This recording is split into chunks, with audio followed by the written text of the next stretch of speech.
must have had some kind of bacterial infection in my stomach because it's about to get messy, y'all.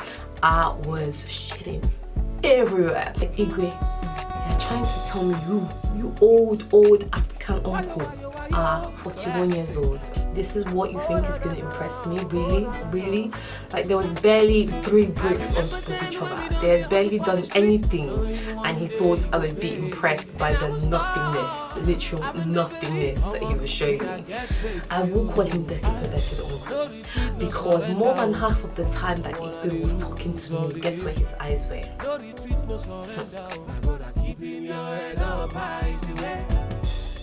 I wanna say thank you to my fans, story God bless my fans. Hey beautiful people, it's your girl Mimi back today with another story time and with some new hair, acting like I don't care, because I don't. So I'm looking good, I'm feeling good, guys, and I want to tell you guys about my experience with an African uncle. Like, you could legitimately say this was the worst day of my life. Like, I'm not even lying to you. So I'm going to get into the story time. While I talk, I will be straightening the hair fully. I'm about to go out, hence how cute my little outfit is. It is a gorgeous hot summer day in the UK. Just got back from Nigeria. I'm going to go out, have a nice meal, catch up with my girly and her boo, and have a nice drink. So yellow is the look, very summery, and of course the hair is blonde because of the sunshine. We wanted to go a little bit lighter. So the hair that I'm wearing in this video is Westkiss hair. I wore the hair a few months back and it was jet black. I got pretty much the exact same hair. It's the one, guys, if you recall, I think quite a few of you bought it, that had lace up to here. It was my first ever 6x6 and I really liked it, and the lace was up to here. So this is what I've like laid down with a bit of got to be, and then the rest is just like you clip it. So this is not laid down, you just clip it in at the sides. So if you're watching your edges at the sides, this is probably perfect for you, boo. You just lay it down with a bit of that to be, and you're good to go. So I took my hair, it came all black, 24 inches body wave. I took it to the salon when I was in Nigeria and got them to bleach it for me. They bleached it twice and we achieved this like multi-tonal gorgeous blonde. It's warm, which is what I want for summer. It's flirty and it's quite different as well for me. So I'm going to be straightening it. I want to have it bone straight, maybe with a little flick at the bottom. And I want to talk to you guys about my story time. So the hair, obviously you can see, took to the colour really well. Really gorgeous colour. It is a little bit drier than I would have liked, but I will be deep conditioning that, so that's not even going to be a thing. The hairline was pre-pucked where the lace comes, and there's 2 clips at the side to clip it in. Is there one at the top? I don't believe there's one at the top, but in all honesty I haven't checked. This hair will of course be linked in my description box alongside some money off for you guys. So I got 24 inches if anybody needs to know. But let me get into the story time because I'm getting hot. So guys, I'm going to give you a little bit of backstory because it's so necessary for this story time. But if you're following me on Instagram, you'll basically know that your girl was sick. Like, towards the last week of my trip to Nigeria, back home by the way, yay. Towards the last week, forgot to turn my fan off, guys. It's so hot in this little room and all the lights are on. I am sweating, but I'm gonna have a drink soon, so I'll be fine. But anyway, last week of my trip in Nigeria, I was sick. Like, I was so sick. I have never been that sick in my whole entire life. There were parts of, you know, during that sickness, parts of my last few days that I legitimately thought, this is it, I'm gonna die, because I was in so much pain. So something you may not know about me is I've had a stomach ulcer for years, on and off for years. It's usually pretty bad when I travel because that's when I tend to indulge more with alcohol. So things that stress out my stomach: ulcer, alcohol, spicy food, coffee and stress, basically. So I was probably indulging more than I should have, especially in Nigeria, because there's no like, oh, I have the food mild or medium. Everything is extra hot. You don't get a choice in it. You don't get a say in a matter. So I was literally killing my stomach, my ulcer, and by the last week I was in agony. Like, the pain was so bad, and then on top of that pain, I must have eaten something that did not sit right with me. Like, must have had some kind of bacterial infection in my stomach, because it's about to get messy, y'all. I was shitting everywhere. I'm not even gonna lie to you, like, the diarrhea was so bad. It was so bad. Like, I was constantly running in and out of the bathroom. It was gross, like 14 times a day. It was freaking shocking. Oh, this isn't gonna take long. Oh, that's going quick. Okay, you guys can see how nice that color is coming through now on the hair. It was so bad. And then the day before I left Nigeria, I was like, nah, I've got to do something about it, because that night I literally thought, this is it, I'm gonna die. Like, I almost begged my cousin to take me to the hospital there. The only reason I just really didn't want to go was because if they admitted me into the hospital, I would miss my flight. And I did not want to be, you know, when you're sick away from home, it's literally the worst thing. I just wanted to be home and, you know, go see my doctors back in the UK. So I was like, no, I'm not going to go to a hospital. I'm just going to brave it.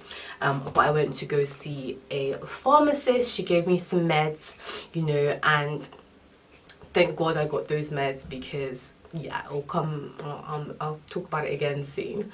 But yeah, I got a few meds my last night in Nigeria.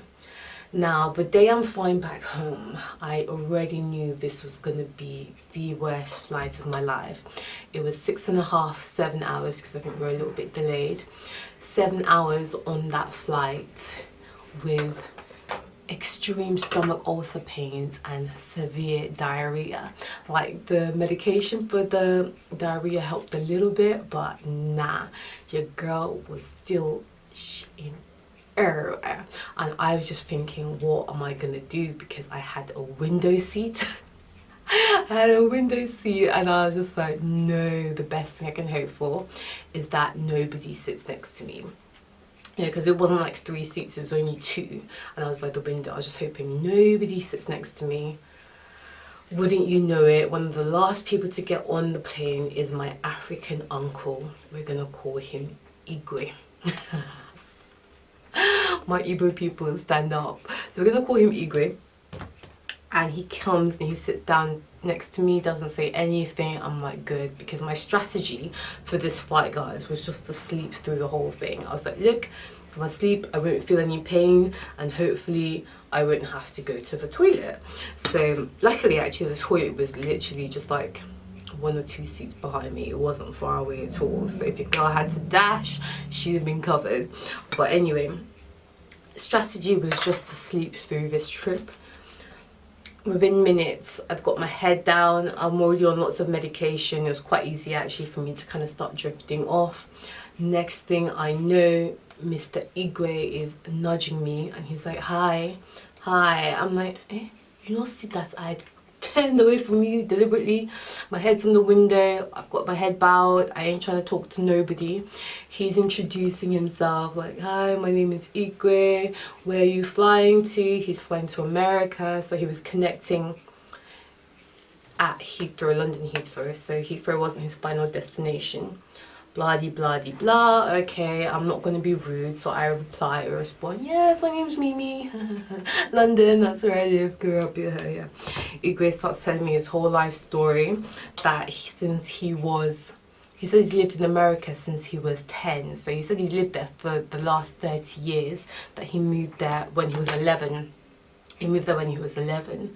So me, a bit of quick maths, I'm like, Igwe, you're trying to tell me you old African uncle are 41 years old. I just laughed in my mind, because I was like, my guy, you are clearly 60 plus.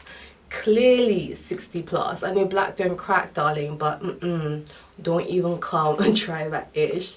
So I already knew there was something wrong with this man. But anyway, after, you know, a bit of talking and me telling him where I'm from, he's telling me where he's from, I finally like, okay, cool, bowed my head. Not even 5 minutes, Igwe is nudging me again, saying, oh, I see you took your shoes off. You should try this trick. Get your blanket, put it on the floor flat, and then put your feet on it. Not gonna lie to you, it was a really good trick that really helped me on that flight. But I'm just thinking, Igwe, you cannot take a hint. Stop nudging me and let me just sleep, because things are not right in my system. You know? So I did the floor thing. Cool. Put my head back down, away from Igwe, clearly trying to sleep. 5 more minutes. Nudge, nudge, nudge. Oh, Mimi, do you want to use my charger to charge your phone? No, Igwe, my phone is fine. Turn back away. 5 more minutes. Oh, the seatbelt sign came on. I just wanted to make sure that you've got your seatbelt on. Yes, Igwe, I've got my seatbelt on. Surely you could have seen that without disturbing me. So at this point, I'm fed up. I'm like, this man cannot take a hint. I'm going to have to just speak to him and just let him know, like, look, I said to him, look, I'm really not feeling very well.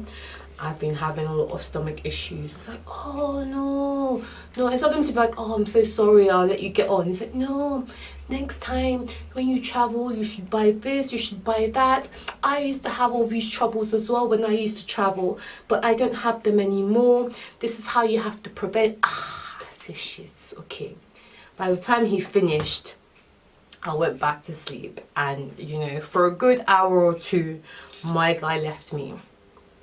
But of course, nudge, nudge. At this point, I'm like, no, this is just not normal behavior. Something's going on. Maybe Igwe likes me. I don't know, but maybe Igwe likes me. Because up to now, he's been super nice, super friendly. And that just could be him being a nice person. But at this point where my guy absolutely refuses to leave me alone, I'm like, nah. Igwe trying to get some. Igwe trying to get him some chocolate, you know. Trying to get him some British chocolate. So yeah, next time he nudges me, like almost 2 hours into the flight at this point, probably about 3 hours into the flight, Igwe nudges me. I was fast asleep, enjoying life, haven't had to go to the toilet once yet. Igwe nudges me because the ladies come to give food, and I was actually thankful for that, because the stomach pain was real, and one of the things that helps is eating. So okay, I forgive him for this one. Finish eating, going back to sleep. More nudging. Igwe wants to talk more. I said, toilet, toilet. I was like, you know what, I'm going. So I went to the toilet. You don't want to know what happened there, guys. I'm never going to lie to you. It was ugly. Come back to my seat thinking, okay, we'll go back to sleep. Nope. Igwe has other plans. Igwe pulls out his phone and he now starts showing me videos of a house he's building in, where does it say he was building it? It doesn't matter anyway, I can't tell you guys where he's building his house, but in the middle of Nigeria somewhere very, very remote, and telling me that he's been sending money back, that it's such an expensive project, how he's been putting his heart and soul and working hard and building. And the way he's saying it, I just get the impression that Igwe is trying to impress me at this point. He's like, I've got 18 plots of land, it's very large, very big project. I have this many people working on it. We just finished the foundation. They told me in 3 months' time we can start on the roof. Meanwhile, I'm dying inside. And Igwe is talking to me about his roof. His roof, Jesus Christ. I said, no, I'm sorry, Igwe, toilet again. I'd gone to the toilet now like twice in the last 15 minutes. Of course, I came back. Igwe had more videos. I said, you know what, Mimi? I said, you just gonna have to, this dude ain't gonna let you be great. You're just going to have to keep watching his videos, watching this, whatever he's talking about, his property, blah de blah de blah. So he says that he comes back home to Nigeria every few months to check on it, make sure that the money he's sending back is being used properly, blah de blah de blah. telling me how expensive it is, how much money he's putting into it, trying to impress your girl. Your girl is not impressed at all. If you see the nonsense he was showing me, I was just like, this is what you think is going to impress me? Really? Really? Like, there was barely 3 bricks on top of each other. They had barely done anything, and he thought I would be impressed by the nothingness, literal nothingness that he was showing me. Just had, like, you know when they build like foundations and they have like a few pillars, that's it. That was all my guy was constantly showing me videos of. And yes, I couldn't turn away. Next thing, Igwe starts telling me how much a bag of cement costs. I can tell you guys now that a bag of cement in Nigeria cost 3,000 naira. Did I need to know this, Igwe? No, I did not. But yes, Igwe thought, yes, do you know how much a bag of cement costs? 3,000 naira. I'm spending so much money. Igwe, well done. You want to kill me? You want me to die on this plane? I am having ulcer attack. I'm having diarrhea attack. Everything is attacking me, and you're talking to me about cement. Please explain this behavior. Alright, so same ish kept happening. I think I went back to sleep for quite a good few hours. Next time, wake up again. Igwe wakes me up. I think it's like they're giving you the final snacks on the plane. Igwe wakes me up. Don't miss your snacks. Thank you very much. Your girl likes snacks. And then he says, so Mimi, we're almost going to be landing soon. What do you think about us exchanging numbers? And I'm not going to lie to you, he was so polite the way he asked it. And he didn't say like, oh, we'll meet up. And I thought, obviously he lives in America anyway, so there's no chance of meeting up. So I was like, okay, let me just give this, I don't want to call him dirty pervert. Oh, by the way, guys, I forgot to mention, I will call him dirty perverted uncle, because more than half of the time that Igwe was talking to me, guess where his eyes were? That was all Igwe could look at. Bearing in mind, I have probably never looked worse in my life. After 4 days of shitting everywhere, like my wig was barely on my head. I don't even think I'd showered that day. I was just wearing jeans and a vest top, no makeup on. Hair hadn't even been brushed. I have never looked worse in my life. And my guy is hitting on me, asking me for my number, and just staring at my boobs the whole way. When you're on a flight or when someone's talking to you and you're struggling to hear what they're saying, that's his scope. I'd reply something to his question, he'd be like, moving to me and just be staring at my boobs. I'm like, uncle, you think you're smart. You think you're smart. Anyway, so yes, we will call Igwe a pervert. He's a very polite pervert and a very nice pervert, but a pervert nonetheless. So I decided I'm going to give him my number just because he has been quite a nice guy. He helped me out with the blanket foot thing. Thank you very much. Kept reminding me when my food was due. Thank you very much, Igwe. So I gave him my number and he was like, so are you ever in America, Mimi? He said, do you have plans to be in America soon, Mimi? I said, no, 0 plans. Even if I'm going to be, no, absolutely 0 plans. In fact, I hate America. I'm never coming, don't call me. 0 plans. So he was like, oh, okay.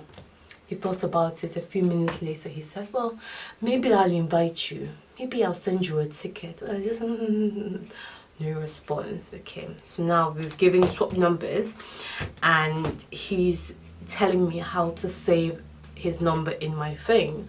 So I've given him my name, my number. He now says his surname. He's given me his number. Now says his surname. His name is Igwe, and his surname is Igwe. I was like, what? That's different. Like, I was like asking him, is that common where you're from in Nigeria? Is that a common thing to have like your first name and your surname be the exact same? He was like, no, it's not common at all, but it's true. My name really is Igwe. So my guy pulls out his passport to show me that his name is Igwe. Guess what I also see? By the way, his name is Igwe. But guess what I also see? Mr. I'm 41 years old, was born in 1958. I think my guy realised he tried to put the passport away real quick when he clocked that night. He just baited himself out. I'm like, what kind of 41-year-old is born in 1958? So Igwe, you just forgot about the last 2 decades of your life, you 61-year-old man. You forgot about the last 20 years of your life conveniently just because you want to talk to fine babe on plane. At your 61 years of age, you are trying to toast a girl that is half your age. A girl that is dying from diarrhea, dying from ulcer, is in agony. You have spent the last 7 hours harassing her just because you wanted number. You wanted her to come and visit you. You wanted things that you were never going to have, Igwe. Igwe. How many times did I call your name, Igwe? At that point, I was just like, nah, this man has tried it. Tried it. How you gonna lie about 20 years? I know men lie. I've met a lot of men actually that have lied to me about their age. The other time I was in Nigeria, if you guys watched my Nigerian sugar daddy story, my guy completely lied about his age. But I don't know how you can forget 20 years. You lie about 5 years, okay, maybe 10 years. But how do you think someone is literally not going to realise that you are not 20 years younger than you say you are? Like, what? What? After that, I was just like, nah, fam, I'm done. I'm actually done with this African uncle. So guys, anyway, got off the plane. Igwe says that he wants to help me carry my luggage to my little hand luggage, and he'll come with me to the bagging area because his connecting flight isn't for like another 5 hours. My guy's wanting to spend time. I said, no, Igwe, I'm fine. I'm sorry. I've got it. He says, no, but don't you want to? No, Igwe. I say no. Thank you very much, but it's over. The torture is over. You have done enough. Thank you. So I grabbed my bag. As soon as I can get away from this guy, I was running off that bloody plane. I literally tortured. Didn't even take a few hours. I don't even think I was home when Igwe messaged me, it's nice to meet you. To be honest, I didn't even read it. It's still there. You know when you leave someone on red, I don't even want to open the message because my girl will be expecting me to reply. So Igwe messaged me, probably hoping for, I don't know what Igwe wants. Guys, look at the way I'm sweating. My wig has come off. I'm sweating like a pig. These lights are something else. So yeah guys, that is my story time.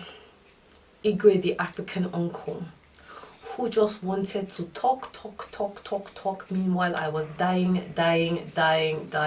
Honestly, worst day of my life. I wouldn't even wish that on anyone. Like, wow. So guys, I'm gonna end this video here. I'm just putting a little flick at the tip. But this is the hair. Let me show y'all.